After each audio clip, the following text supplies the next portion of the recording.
Imagine looking out of your window and seeing the sky disappear, not because it was night, not because a storm was approaching, but because an immense wall of dust was advancing toward your home, so dense that daylight itself seemed to vanish behind it.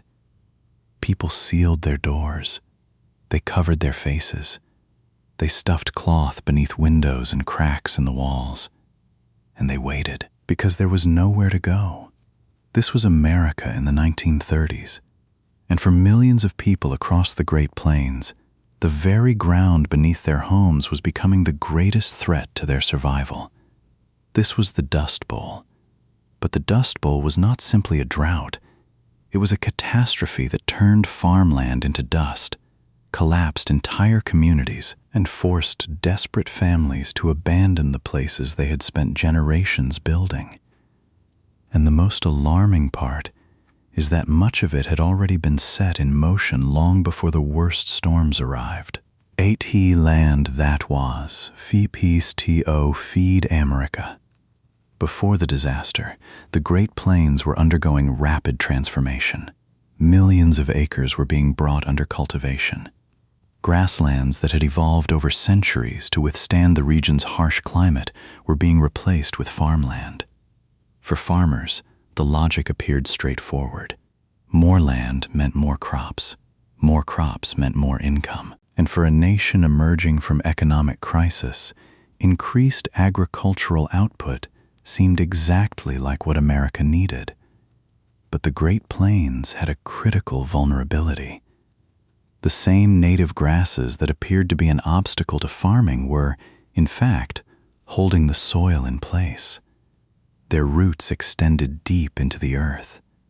Their dense growth protected the surface from wind erosion, and when the climate began to shift against the farmers, that natural protection became essential. Then came the drought. Year after year, rainfall became increasingly unreliable. Crops failed, fields dried out, and the soil gradually lost the moisture that had helped bind it together. At first, this appeared to be a regional agricultural crisis. It had not yet become a national disaster. Then the wind arrived. Hoon, he, round started moving.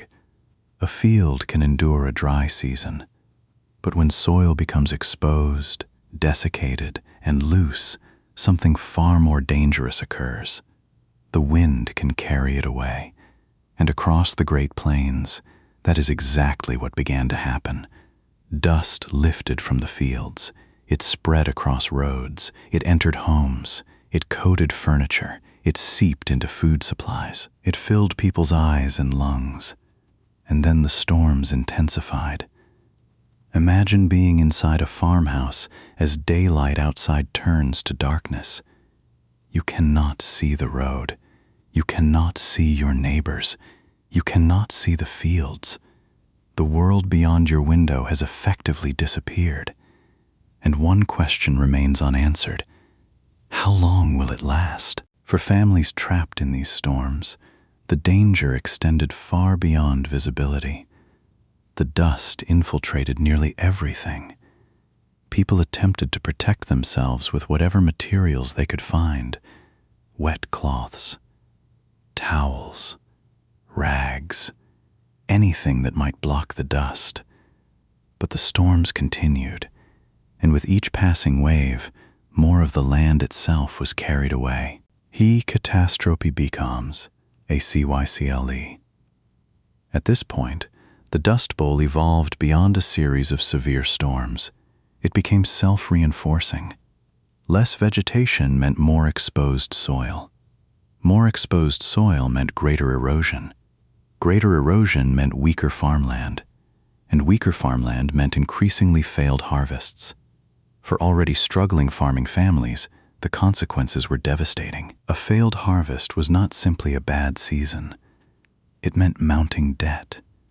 It meant losing livestock. It meant losing the farm itself. And ultimately, it meant leaving home. The Dust Bowl was not only destroying crops, it was eroding certainty. For generations, many families had believed that hard work guaranteed stability. Now, even the land itself seemed to be vanishing. 8 WHO Elifed. Eventually, tens of thousands of families were forced into an impossible decision: stay or leave. Leaving meant abandoning homes, farms, possessions, and entire communities.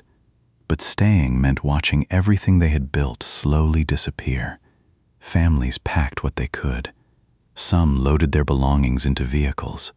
Others had almost nothing to take at all. They headed west in search of work and the possibility of rebuilding their lives. The journey itself became part of the disaster. These were not travelers by choice. They were not simply seeking opportunity. They were families displaced by a combination of environmental collapse and economic hardship. They became migrants within their own country, and the Dust Bowl came to represent something far larger. What happens when environmental failure, economic pressure, and human survival converge at the same time? America finally looks back. The Dust Bowl eventually forced the nation to confront an uncomfortable reality. Could the land itself be degraded by the way it was used? The answer became increasingly difficult to deny. The disaster reshaped American thinking about soil conservation, farming practices, erosion control, and land management. The response was neither immediate nor perfect. But the catastrophe left a lasting imprint across millions of acres. Soil is not an unlimited resource. Once it is lost, it cannot simply be replaced by planting again. The land requires protection, and in response, America began to fundamentally change how it managed its soil. DE Part WE Forget. Today, the Dust Bowl is often remembered through photographs.